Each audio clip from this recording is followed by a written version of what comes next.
For years, Diddy and Jamie Foxx, they presented this public image, right? Yeah. Luxury, brotherhood, power.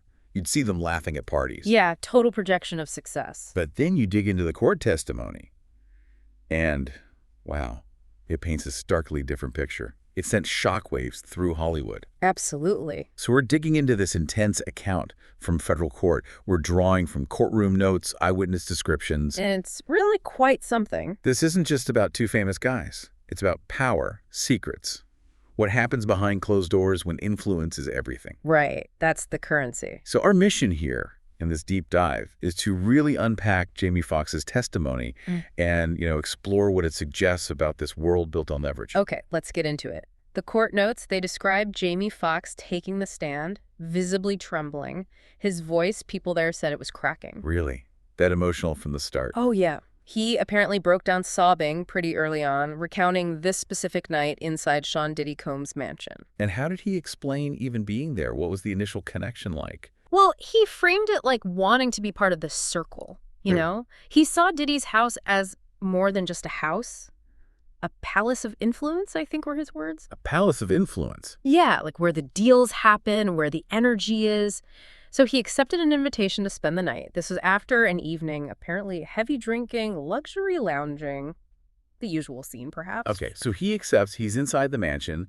What was the vibe, especially as the night wore on? So Fox's account, it painted this shifting picture. Once inside, he testified he was led away from the main group into a private wing. Okay. And there, he said he saw people he didn't recognize. Not the usual celebrity types, And he specifically noted they looked uncomfortable. Uncomfortable. That really stands out. It does, right? Yep. He described the whole atmosphere changing, lights dimming, laughter fading away, guests sort of breaking off into smaller, more secretive groups. The feeling, he said, was just unease. And where did they take him specifically? He recounted being escorted by an aide, taken to a soundproof theater inside the mansion. Soundproof theater? Yeah.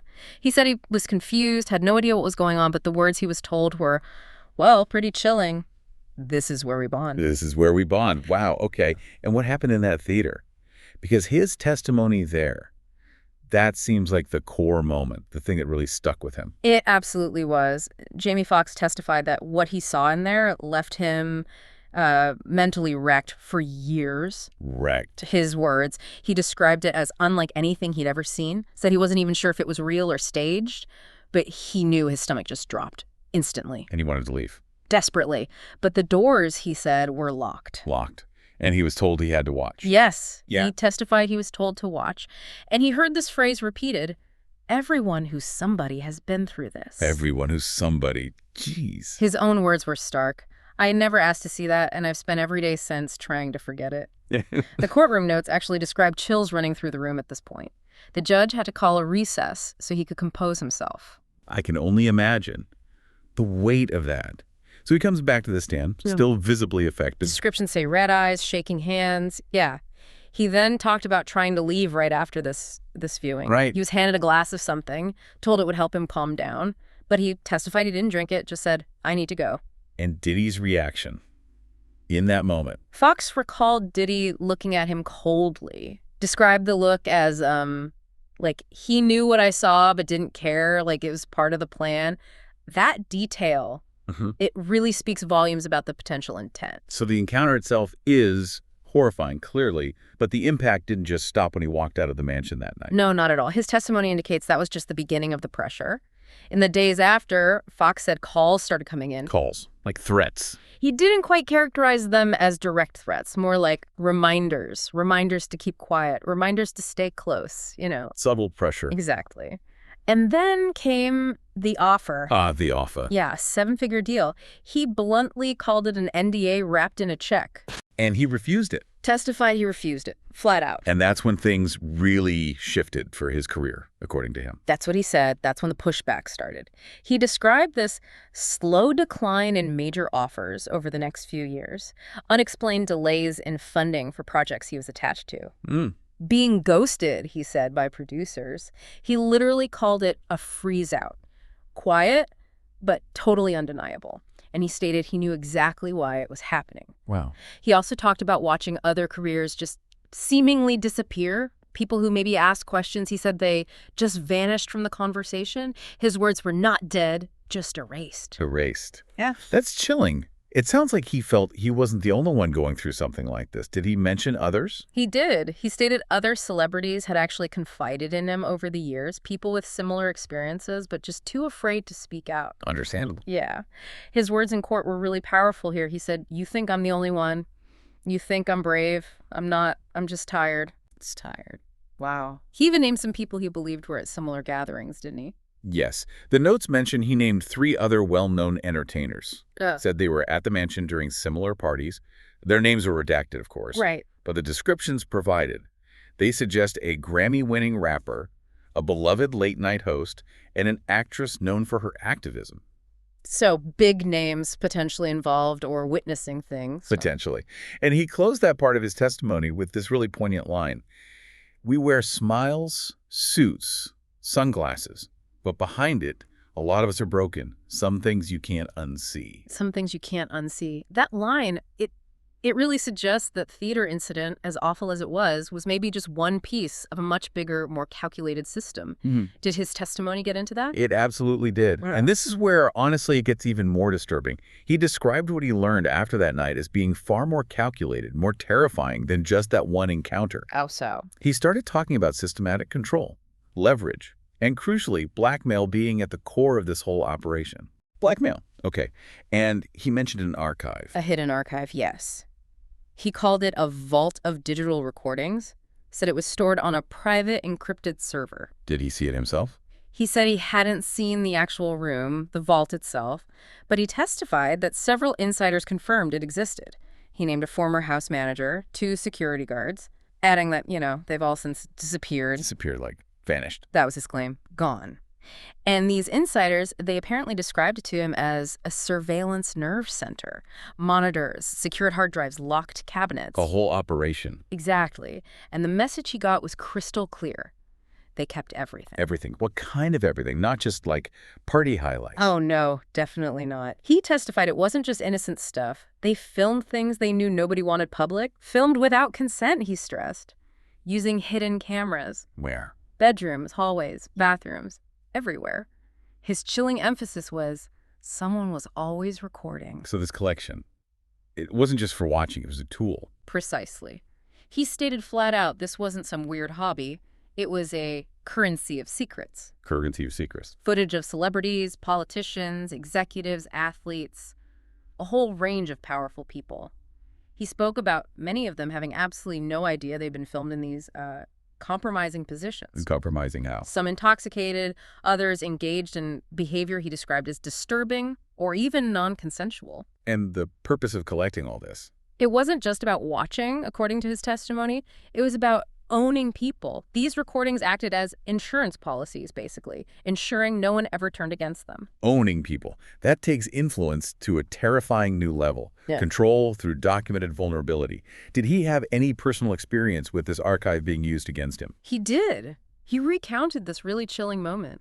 A few months after that night at the mansion, a package arrived at his office. No return address. Okay. What was inside? A flash drive. And on the drive?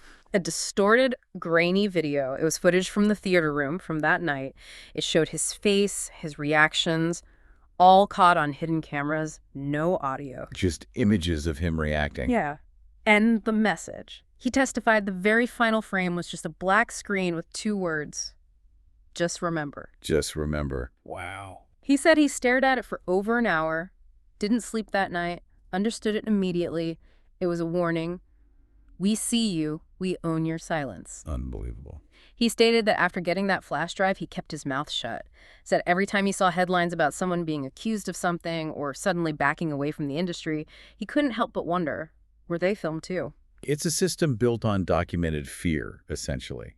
How do you say these archives were actually used? What were the mechanics? He stated these recordings had been weaponized multiple times, Yeah. used to shut down lawsuits, silence accusers, even, he claimed, to force endorsements or public support from people who, privately, had already cut ties with Diddy. So people defending him might be doing it out of fear. His testimony suggested exactly that some people you see publicly defending Diddy aren't doing it because they like him or believe him. They're terrified their own footage might surface. That's an incredibly powerful claim about the state of fear in certain circles. Hmm? Was there another specific instance he mentioned that really highlighted the human impact of this? Yes, there was a particularly poignant moment.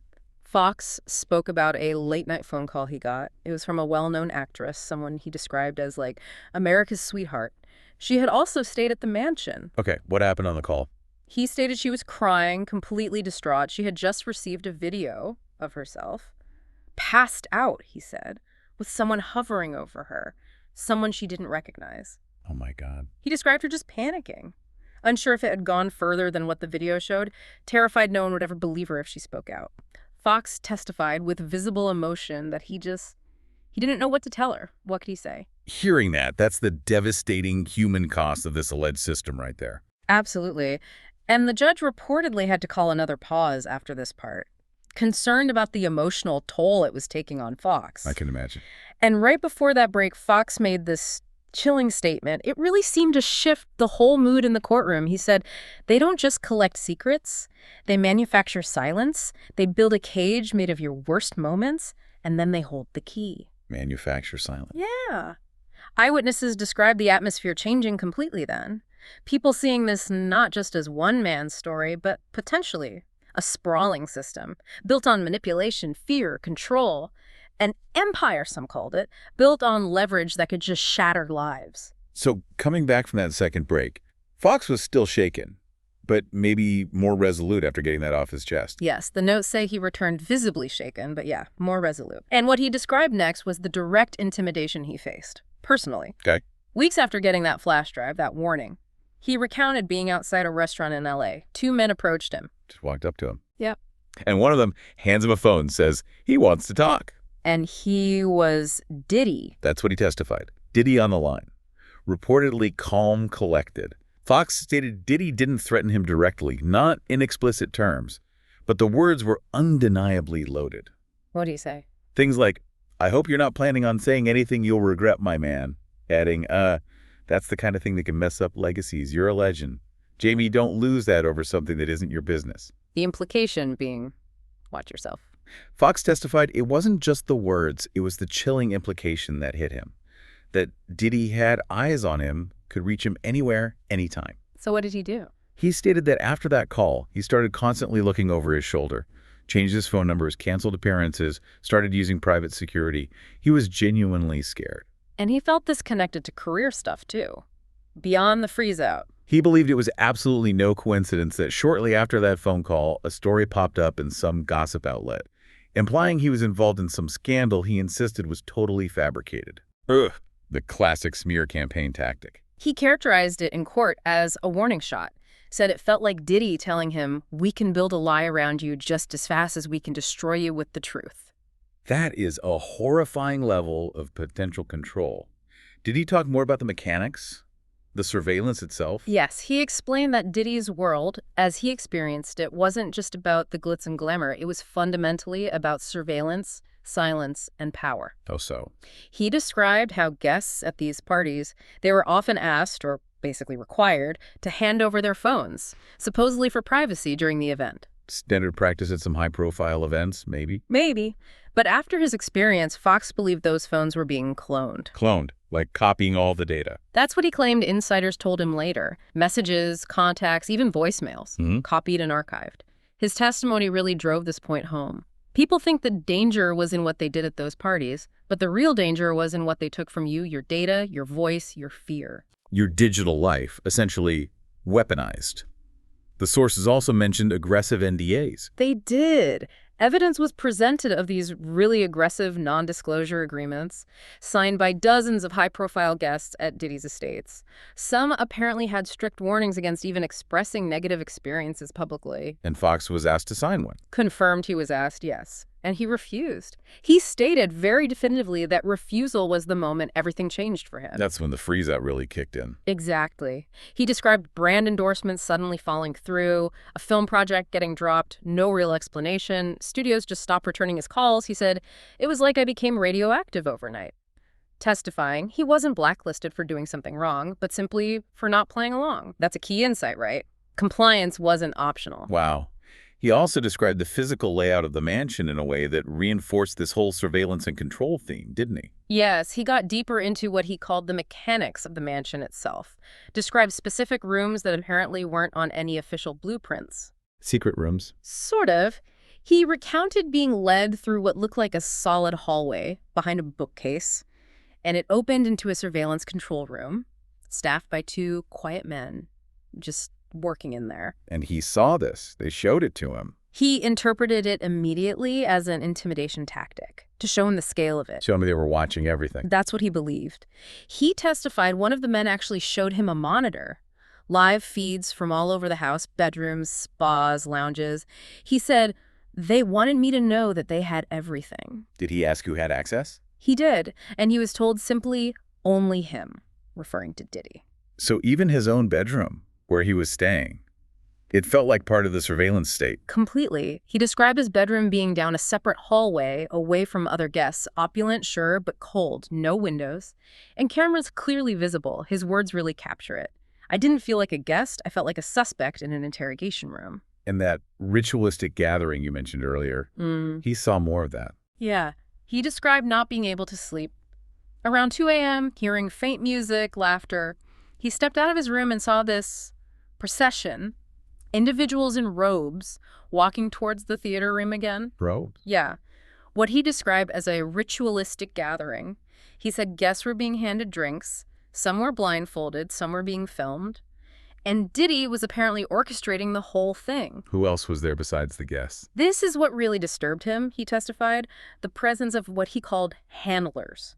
Men who weren't guests, they were facilitators. Doing what? He said they kept track of everyone, made sure the cameras were rolling, whispered things in people's ears. He believed it was all about documenting behavior, again, for leverage later. Just constantly gathering material. Seems like it.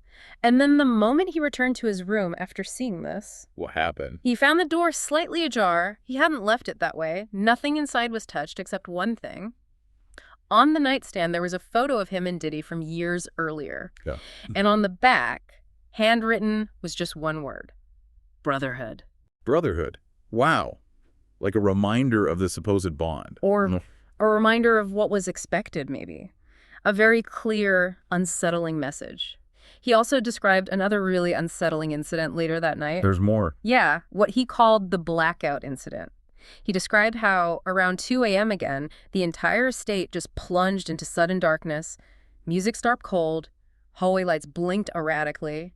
Silence. That sounds genuinely terrifying, like something out of a movie. He said the air just turned cold, filled with tension, everyone froze. Then a tall man in a suit appeared and just stated, no phones, no cameras, everyone back inside. So he went back to his room. He did, but curiosity, maybe fear, led him back out. He peeked through a cracked door where he heard strange sounds coming from. What did he hear or see? He described hearing whispers, something metallic clanging, and then a muffled male scream. A scream. A muffled male scream, yeah. He said he saw shadows moving, figures standing in a circle, and what looked like someone being restrained. And then, this chilling detail. He recounted seeing a woman walking calmly through the room, holding a small notepad, marking something down. Then she apparently made direct eye contact with him, through the crack in the door, smiled, and then shut the door in his face. Smiled. After seeing someone restrained and hearing a scream. His testimony was, that's when I knew this wasn't a home, this was a theater, a stage where people were made into props. It just underscores this performative, deeply manipulative atmosphere he witnessed. A theater of cruelty, almost. And there was also a mysterious upstairs area he mentioned. Right. He recounted accidentally finding these stairs. They led up to a level that was strictly off limits. Dimly lit, red emergency bulbs, a faint humming sound coming from above. What did he see up there? He saw two people whispering at the top of the stairs. One of them just asked him coldly, "You lost?" Intimidating. Totally. As he turned to go back down, he glimpsed, just for a second, what looked like a heavy black curtain hanging in the hallway up there, and under it, a faint white light was blinking. Any idea what it was? He testified, he thought, sarcastically, that was where they kept the good stuff. Explaining later he meant evidence secrets control. He also said a friend told him afterwards that the upstairs level, that was where the meetings happened. What kind of meetings? When he asked, the response was chilling. The kind where people give up something to get something. He said that line just haunted him for years. Give up something to get something. I mean, that really just encapsulates this entire system of leverage he's describing, doesn't it? So the big question, why didn't he speak out sooner with all of this? He was very candid about that in court, admitted he was scared, deeply scared, not just for his career, which obviously took a hit, but for his life, his family, anyone close to him. He felt the danger was that real. He spoke about the man's reach, stating he makes people disappear. And he clarified he meant disappear from relevance, from the industry, from protection. Not necessarily physical disappearance, but erasure. The ISTAT effect you mentioned earlier. Exactly. He recounted instances over the years. People who challenged Diddy met with consequences. Lawsuits, projects shut down, surveillance, unexplained firings. He said, you get iced out. They don't need to kill you. They just erase you. The fear of being erased, that's powerful. So what finally changed? Why speak out now after all this time? He testified that basically, when all the other stories started piling up, Cassie's testimony, leaks from former staff, the federal investigation gaining serious traction, he knew it was finally time. He couldn't stay silent anymore. Right. Staying quiet now, he stated, felt like being complicit. And he couldn't live with that anymore. He testified, everyone thinks Hollywood is built on dreams, but the truth is it's built on secrets, and this man, he collected more secrets than anyone. Wow. And then he dropped what he called the biggest bombshell of the trial, right? Something about protection. He did. This was huge. He stated an FBI agent, someone who had apparently been investigating Diddy for years, reached out to him. Unofficially. An FBI agent. According to Foxx, yes. The agent told him there were over 30 sealed complaints involving misconduct, trafficking, extortion, all connected to Diddy and his associates. But none of them had ever made it past grand juries. Why not? Because, the agent claimed, Diddy was protected, had top-level connections. His words were people in places you wouldn't believe. Top-level connections, meaning politically connected. That was the implication. Foxx testified the agent specifically mentioned sealed documents implicating a former U.S. president, saying this president had attended at least one of Diddy's exclusive fundraisers where surveillance tapes were believed to have been recorded. A former U.S. president. On tape. Foxx made sure to say he didn't know if anything illegal happened at that specific event, but he pointed out it seemed like no coincidence that certain high-ranking individuals appeared to have avoided any association with the investigation. Okay, that's explosive. Absolutely. And the agent apparently warned Foxx directly, said if he went public with his story, he wouldn't just be going up against Diddy, he'd be going up against the whole machine. The whole machine? That suggests this goes so much further than just one person, one circle. That's certainly what his testimony implied. Foxx closed his testimony in tears, pleading, really, not just for justice for himself, but for the public to grasp the sheer scope of what he was describing. He said, this isn't about revenge, it's about stopping something that's been hidden for too long. This is bigger than music, bigger than me, and if something happens to me after this, I want the world to know I told the truth. Just heavy, the silence in the courtroom after that, you can imagine. Described as a silence of reckoning.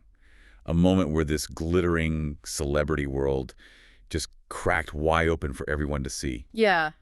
This whole deep dive into just one account. It gives you such a raw glimpse into the potential mechanics of power, of control, especially when it's leveraged through secrets and fear. It really makes you wonder, doesn't it, about the hidden dynamics playing out in all sorts of influential circles, far beyond Hollywood even. Absolutely. In this whole account, it really leaves you with the fundamental question. What does it actually take to break a system that's built entirely on silence? And maybe, how many secrets can one person or one circle truly hold before the truth just finds nowhere left to hide?